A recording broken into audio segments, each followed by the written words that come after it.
Ah, ça se reflète beaucoup dans les lunettes cette histoire, hein. Oh là là, tous ces livres que je n'aurais pas réussi à lire. Heureusement que les livres n'ont pas de date de péremption, n'est-ce pas? Et ouais, parce que tout ce que j'enlève là, eh ben je vais pouvoir les lire l'année prochaine. Il me manque un truc essentiel là. Oula oui. Ah ben quand même.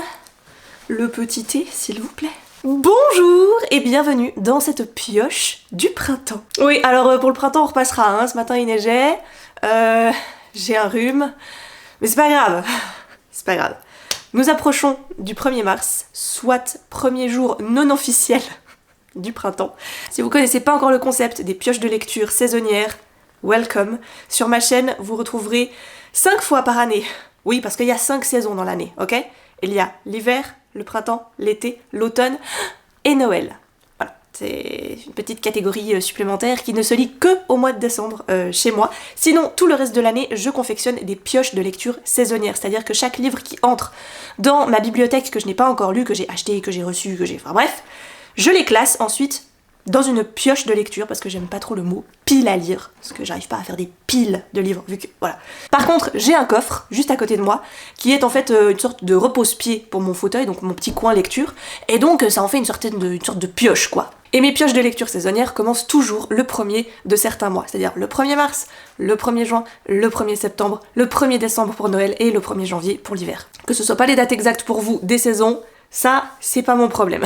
Dans cette pioche de lecture saisonnière du printemps, alors c'est vrai qu'habituellement, le printemps, c'est un petit peu ma pioche de lecture fourre-tout. Autant je trouve que les autres saisons se distinguent pas mal à travers leur thématique saisonnière dans les livres. On voit tout de suite à travers leur couverture ou à travers, tu vois, une sorte d'ambiance que va nous donner le résumé. Ça colle à telle ou telle saison. Le printemps, c'est cette espèce d'entre-deux, parce qu'il y a autant des jours où il va faire très moche, très froid, très neige, les giboulées, etc. Autant plus tu vas te rapprocher de l'été, plus t'as l'impression de déjà être en été. Donc, voilà. Écoutez, j'y suis allée au feeling. Il y en a, je trouve que ça colle parfaitement. D'autres, peut-être un petit peu moins. Il y en a qui ont bougé, ils étaient avant dans d'autres pioches, maintenant ils sont dans celle-ci. Bref, sans plus tarder, on y va. Alors, je commence par un titre qui n'a pas grand-chose à voir avec le printemps, je vous l'accorde, mais j'en ai plusieurs de ce type-là, et il faut en fait que je les disperse un petit peu dans mes différentes pioches, sinon je ne les lirai jamais. Et les blinder tous sur la pioche de l'hiver, c'est pas non plus une bonne idée. Je vous parle des recueils de contes que j'ai, autant pour la Scandinavie que pour l'Islande, et j'en ai sur la Norvège. Que j'avais trouvé, c'est aux éditions Esprit Ouvert, que je ne connais absolument pas. J'ai trouvé ça en seconde main pour 3 balles, il y a déjà de nombreuses années de ça. Oh, ça date de 95, c'est mignon! Voilà, et ça a l'air, écoutez ma foi, fort intéressant sur des contes plutôt traditionnels et du folklore de la Norvège. Ensuite, on aura 2 petites romances.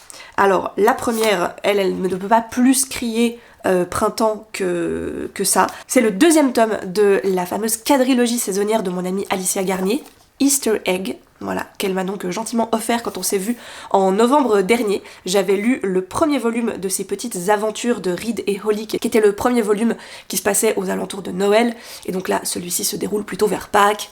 Celui-ci, je pense que sans trop de soucis, hein, on peut se dire que ça va passer pour le printemps. Pull moche, hache et chocolat. J'ai envie de te dire... Bien sûr, ça coule de source. Celui-ci, j'ai vraiment très envie de le sortir, parce que je sais qu'il sort en français au mois de mai, je crois bien. Ou juin, je sais plus. Bref, il arrive là très prochainement. C'est Slow Dance de Rainbow Rowell. Ouais.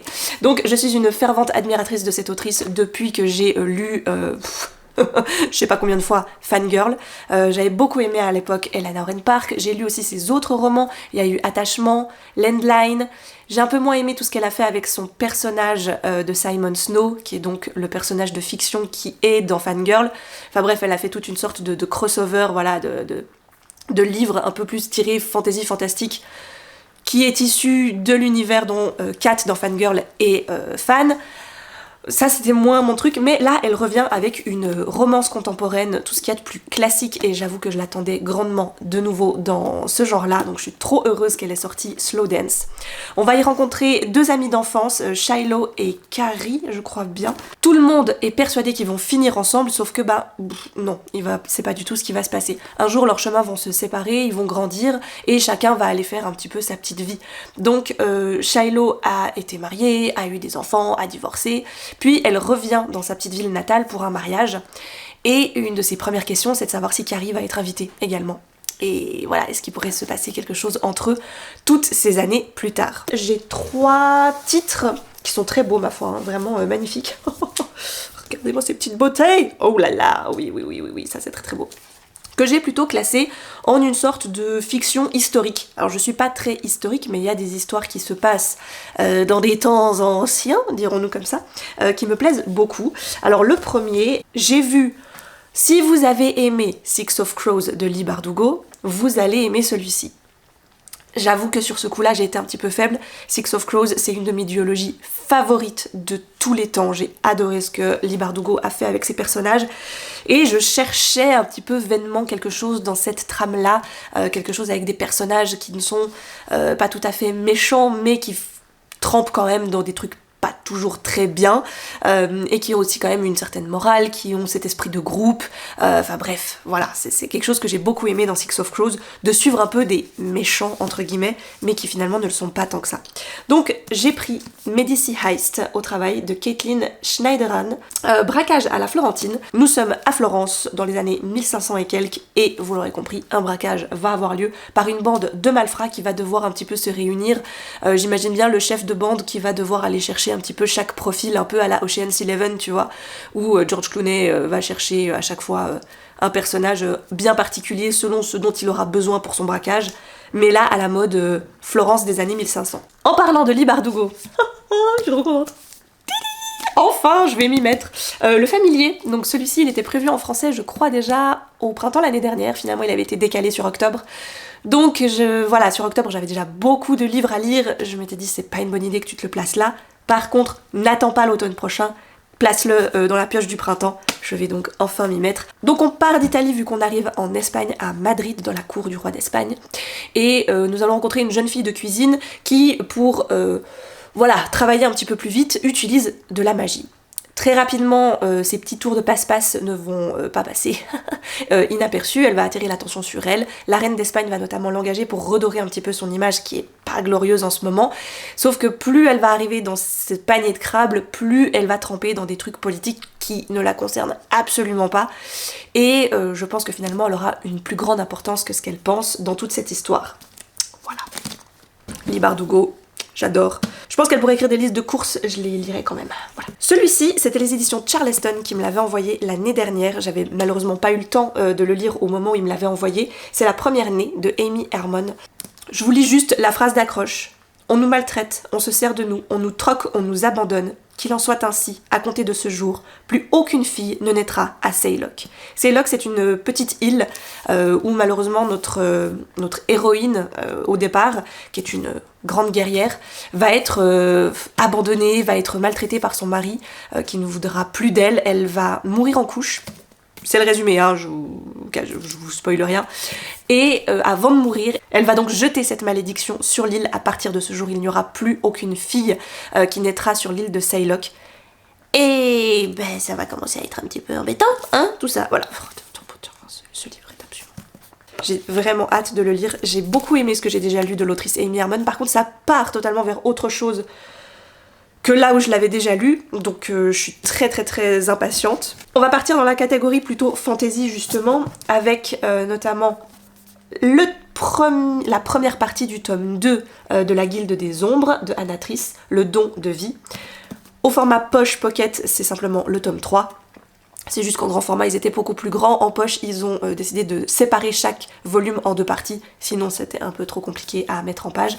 Je vous rappelle que dans mon top et flop de l'année 2024, j'avais eu un immense coup de cœur sur le premier volume, donc la première partie du tome 1.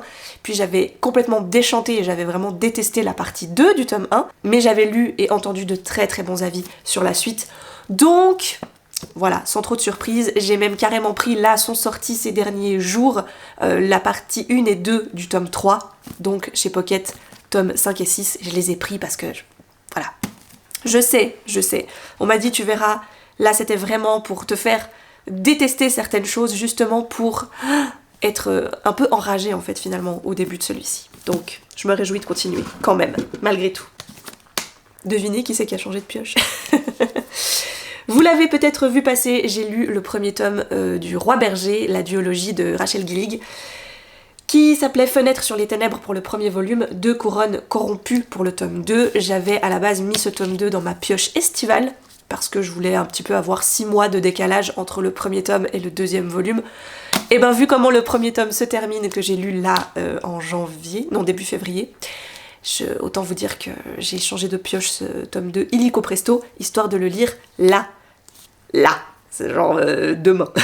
Si vous n'aviez pas suivi mon avis sur le tome 1, je vais pas vous le spoiler évidemment, mais il faut vous imaginer un monde où la nature et un ancien pacte fait entre la nature et le roi berger a jeté une sorte de malédiction sur le royaume et depuis une brume très toxique plane tout autour du royaume. Si on y entre et qu'on y reste trop longtemps, on peut développer la fièvre et donc contracter une sorte de magie très étrange et qui sera différente pour chacun. La magie est totalement bannie dans le royaume, personne ne veut avoir à y faire, et donc tous les enfants qui, on le découvre, ont eu cette fièvre et ont donc développé de la magie sont souvent... mais disparaissent bizarrement, ainsi qu'une majeure partie de leur famille.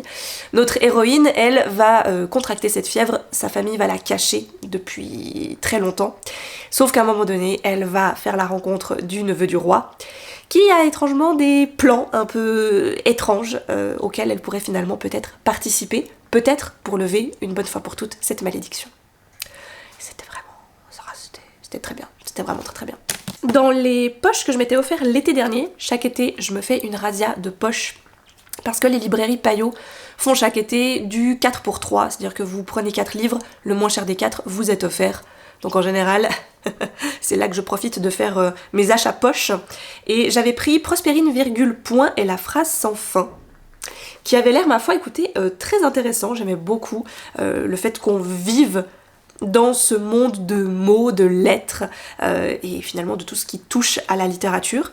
Ça a l'air d'être une sorte un peu de petite enquête assez rigolote. Alors ils le mettent à partir de 14 ans pour celui-ci. Il a gagné le Grand Prix de l'Imaginaire en 2022 pour le roman jeunesse francophone. Dans la même razzia, je m'étais pris Le Pays sans lune de Simon Jiménez. Celui-ci, je sais pas pourquoi, je pense que ça doit être la thématique du fait de la lune et tout, des royaumes, la couverture aussi est très belle. J'ai pas vu spécialement d'avis dessus, mais des fois j'aime bien me laisser surprendre par juste moi et mes envies, sans forcément avoir vu quoi que ce soit ailleurs. On est dans un monde où l'empereur et ses fils, de génération en génération, maltraitent leur pays. Tout ça grâce à une sorte de divinité qu'ils ont enfermée sous leur palais. Sauf que cette divinité, au bout d'un moment, elle ne va pas pouvoir rester enfermée ad vitam aeternam, elle va finir par s'échapper grâce à 2 personnages complètement bousillés par la vie, et elle va essayer de reprendre ses pouvoirs et de refaire un petit peu régner la justice sur cette planète qui a été quand même très maltraitée. Écoutez, le pitch de base a l'air assez basique, mais je me dis pourquoi pas. On passe ensuite à la catégorie plutôt polar, thriller, cozy mystery peut-être d'abord, avec le tome 2 de An Eventful Witch's Bed and Breakfast Mystery, When the Crows Away, de Aurélie Wallace. Celui-ci, je vous l'avais présenté à la base dans la pioche automnale, parce que j'avais lu le premier tome de cette petite série de cozy mystery en automne, et il avait été incroyable. Je crois que je l'avais mis dans mon top 3 de mes meilleures lectures de 2023, quelque chose comme ça. Le tome 2, par contre, quand je l'ai commencé là à l'automne, je me suis rendu compte qu'en fait, on était plutôt au printemps. Printemps, presque été. C'est vrai que quand tu vois toutes ces fleurs et tout, bon, ça fait peut-être pas si automne que ça, donc je l'ai décalé de pioche. Rapidement, dans le premier volume, on rencontrait un bed and breakfast tenu par 3 sorcières. Voilà, clairement elles ont des pouvoirs magiques. Mais la petite ville fait un peu comme si de rien n'était, veut pas trop croire que ce sont de véritables sorcières. Les 2 tantes qui tiennent le bed and breakfast vont se faire accuser d'un meurtre parce que leur unique cliente ce jour-là va être retrouvée morte dans la baignoire. Leur nièce, qui elle a décidé de ne plus faire de magie depuis un triste événement, va essayer quand même coûte que coûte de tirer au clair cette histoire. Voilà pour le tome 1, j'avais adoré toute, je sais pas, l'ambiance, il y avait vraiment ce truc un petit peu Stars Hollow de Gilmore Girls, mélangé à ce truc de Practical Magic, donc les ensorceleuses, de Alice Hoffman. Donc ouais, il y a vraiment un très très chouette mélange, j'ai beaucoup aimé. J'espère que le tome 2, je sais qu'il est un petit peu moins bien noté, mais bon, voilà, je lui demande pas non plus de faire des miracles quoi. L'Empereur Blanc de Armelle Carbonel, celui-ci vous me l'aviez conseillé sous ma vidéo de mes thrillers favoris. Alors, vu que j'ai quand même eu un peu une mauvaise surprise avec Jérôme Loubry pour l'instant, Voilà, avec les sœurs Momor qui n'a pas été à mon goût du tout. J'espère que celui-ci ça le fera plus. J'aime déjà bien l'ambiance, je pense, vu qu'on est dans une maison qui craque de partout, isolée, et 5 auteurs ou autrices de romans noirs vont s'y retrouver pour un petit peu retrouver l'inspiration, faire une sorte de retraite d'écriture. Évidemment, maison isolée, tout ça va pas du tout se passer comme prévu, et je pense que ça va partir en cacahuète. Voilà. J'avais pris dans cette razzia de poche toujours Le silence de Dennis Lehane. Ça fait un peu penser à Mystic River, on a un petit peu cette patte, je pense, que Dennis Lehane essaie d'aller peut-être un petit peu rechercher. On est dans les années 70 à Boston, il aime vraiment beaucoup Boston, c'est incroyable. Quasiment toutes ses intrigues se passent à Boston. Je pense qu'il doit venir de Boston. Bon. Ça c'est marrant, parce que pour l'hiver, que j'ai finalement pas eu le temps de lire, je vous avais présenté Les Aiguilles d'Or, et j'avais pas du tout fait le bon résumé, j'avais fait le résumé de Cathy, de donc Michael McDowell. Oui bon, bah vous m'excuserez, hein, mais on est quand même un peu sur le même... bref, voilà. Donc, dans celui-ci, on va vraiment rencontrer une jeune fille qui va aller sauver son grand-père, qui est un peu tombé aux mains d'une sorte de mafia étrange et tout, et donc elle va aller essayer de le sauver. J'aimerais bien les lire cette fois, parce que je suis un petit peu en retard dans les McDowell, et j'aime bien ce qu'il fait, j'aime bien sa patte, j'aime bien son rythme en général. En tout cas, ça avait été le cas pour Blackwater, donc... Le mal de mer, ça c'était Scrineo qui me l'avait envoyé il y a déjà 1 an je crois, parce que ça fait 1 an qu'il est dans ma pioche. Donc je pense que cette fois, il va vraiment en sortir rapidement, surtout qu'il a l'air d'être très vite lu. Si vous avez déjà entendu parler de la fameuse affaire de Didi Blanchard et Gypsy Rose Blanchard, s'en est très très fortement inspiré. Donc voilà, je vais me passer de résumé pour celui-ci, surtout que je l'ai déjà présenté l'année passée. On arrive à la pile des romans, ça c'est tout ce que j'aime. Ça, je me réjouis tellement de le lire celui-ci. Donc La Maison au sortilège de Emilia Hart.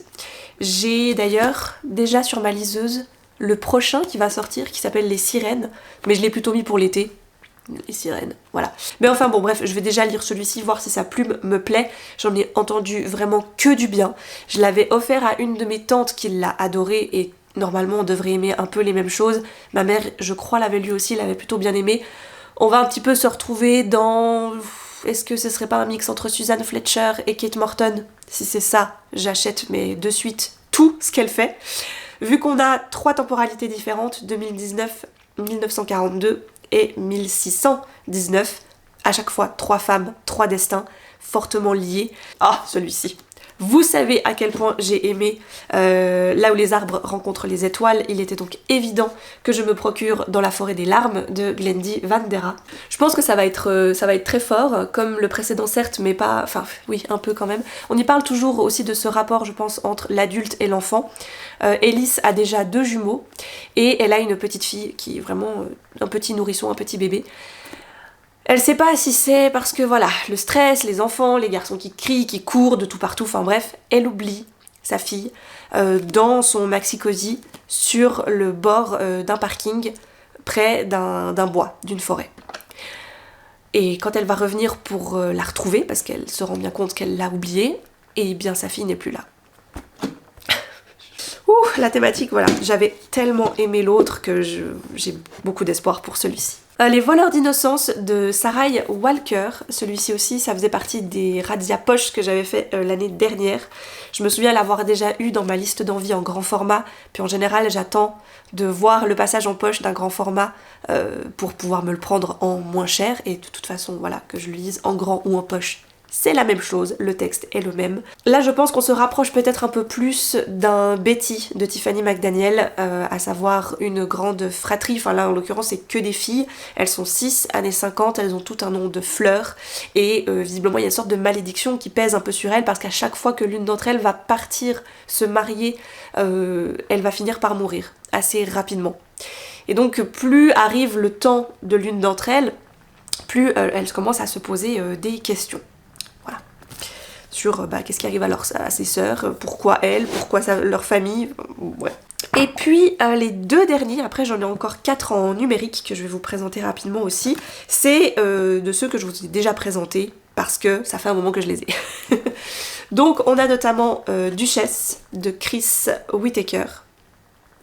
Celui-là j'ai hésité un moment, il a fait des allers-retours dans mes envies de est-ce que je le garde, est-ce que je le ramène au travail, bref. Finalement c'est vrai que les avis sont tellement bons que j'ai vraiment envie d'aimer. Ça me fait un peu penser à du Tess Sharp, dans le sens où ça a l'air très violent, très noir américain, très rural, tout ça. On est sur une petite fille qui essaye de tenir sa mère à flot, c'est pas évident. En plus il y a le père qui je crois redébarque et ça va foutre la misère évidemment.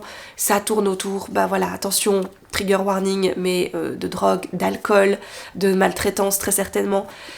Ouais, ça me fait un peu penser à Mon territoire de Tess Sharp. Et ensuite on a les nouvelles de Pete Fromm dans Chinook, que j'ai toujours pas lu, mais qui fait partie des Pete Fromm qui me restent à lire notamment. Donc là je sais pas, je pense que c'est le fait que ce soit des nouvelles, ça me retient un peu parce que c'est pas trop mon style de lecture, mais là encore une fois j'en ai lu des très bons avis. Pete Fromm, j'ai quasiment lu toute sa biblio, j'aime beaucoup ce qu'il fait, donc c'est vrai que voilà. Là on va y parler nature, tout ça, donc en général c'est plutôt ce que j'aime. Et Mylène m'avait offert un Pete Fromm d'ailleurs que je ne vous ai pas encore présenté parce que je vais pas le lire avant cet été je pense, mais était donné avec ce petit, voilà, ce petit livret où il y a 2 nouvelles dedans. Alors après je me demande si elles sont pas là-dedans aussi, vu que ça c'est des nouvelles. On verra bien. C'est Sans carte ni boussole, suivi de Attaque. Attends, je vais aller voir s'il n'y a pas les noms des nouvelles dedans. Non. Non, elles sont pas dedans. Ça aurait été drôle. Mais non, donc bah voilà, ça fait encore des nouvelles en plus à rajouter pour Pete Fromm. Voilà pour la partie papier. Mais dans ma pioche du printemps, j'ai aussi des titres que j'ai uniquement en numérique sur ma liseuse, et donc pour pas les oublier, je les ai sortis là sur ma tablette sur Livre Addict, parce que sinon, vu que c'est pas physique dans mon coffre, je suis sûre que j'allais pas vous les présenter.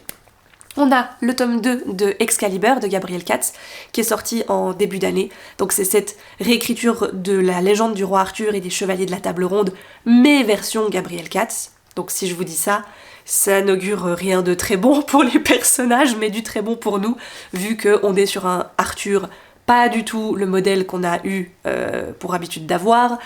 Pareil pour Guenièvre, pour Lancelot, enfin bref, tous ces personnages qu'on a lus pourtant sous plein de récits différents, donc avec plein d'histoires différentes finalement, là c'est encore quelque chose d'autre. Et je vous disais que pour le premier tome, j'avais l'impression que Gabriel Katz n'allait pas assez loin, parce que pourtant il a l'habitude de malmener ses personnages, de pas être très cool avec eux. Là j'avais presque l'impression que des fois il était trop gentillet. Je pense que là, ça va aller mieux. J'ai hâte en tout cas. Sur mars ou avril, j'ai un doute maintenant sur la date de parution, arrive une sorte de réécriture de Jane Eyre, mais façon fantastique avec de la magie, et Jane Eyre est une sorcière. Je suis désolée, en plus j'ai le nez qui commence à se boucher, c'est horrible. Ça s'appelle Salt and Broom, c'est de Sharon Lynn Fisher. Écoutez, moi ça me botte, je sais pas du tout à quoi m'attendre, j'ai eu 0 avis sur le truc, j'ai vu passer ça, j'ai dit mais ça a l'air incroyable. Moi tu me mélanges un de mes romans classiques favoris, parce que j'ai adoré Jane Eyre, à de la magie et de la sorcellerie, je prends.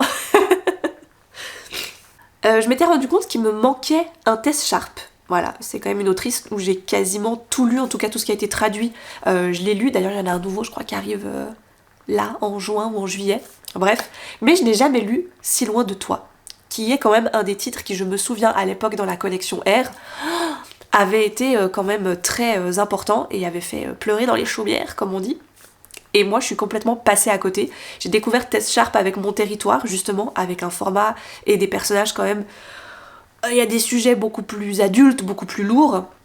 Alors je dis pas que là c'est pas lourd, hein, vraiment pas, mais les personnages sont plus jeunes. Donc on va rencontrer Sophie qui, après un accident, va créer une dépendance à son antidouleur. Elle va prendre des années à se défaire de son addiction, et à 17 ans, elle va vivre un drame. Elle et sa meilleure amie Mina sont attendues dans un bois pour un rendez-vous un peu mystérieux. Sa meilleure amie devait lui dire quelque chose, et elles vont avoir un accident et Mina va mourir. Ça a l'air, Tess Sharp elle est douée pour le très dur, très sombre, et tout ça.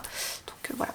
Et comme j'ai beaucoup aimé Riley Sager, que je vous ai présenté dans mes bonnes lectures de l'été, l'année dernière, avec The Only One Left, c'est pas un auteur qui est beaucoup traduit, je me suis rendu compte. Je sais pas, il y a eu 2-3 de ces titres qui ont été traduits, qui sont plus édités aujourd'hui, et le reste, on n'en a plus réentendu parler, alors que le gars a l'air quand même très prolifique. Et bon, moi j'ai beaucoup aimé The Only One Left, hein, je l'avais d'ailleurs très bien placé dans mon top 2024. Donc pour tester, j'ai vu que là en numérique je pouvais avoir La Dernière Fille, qui est un titre qui date quand même, hein, ça fait, il est de 2017 en français. Alors ce qui m'inquiète un peu c'est qu'il est pas super bien noté sur Livre Addict, mais bon, voilà, je me dis j'ai tellement aimé l'autre. Après oui, c'était quelque chose qu'il a écrit bien avant, peut-être qu'il était, voilà, il s'est beaucoup amélioré depuis, enfin bref, je vais essayer de pas trop non plus faire de comparaison. La Dernière Fille, c'est un peu un terme qui est donné dans le monde hollywoodien notamment à la survivante des films d'horreur. Et c'est un terme que dans le livre en tout cas, la police a donné aussi aux filles qui survivent dans des tueries ou ce genre de choses, et ça va être le cas de 3 d'entre elles. Donc elles vont se rencontrer les 3 pour un petit peu échanger aussi sur leur traumatisme, quand même, légèrement. Sauf que l'une d'entre elles, quelques mois plus tard, va se suicider. Pourquoi? Comment? Est-ce que c'était vraiment un suicide? Voilà, la dégringolade. Voilà pour cette pioche de lecture du printemps. Alors vous ne le savez peut-être pas, parce que je l'ai mentionné nulle part, mais je tiens à dire que je suis officiellement passée sous la barre des 100 des livres non lus dans ma bibliothèque.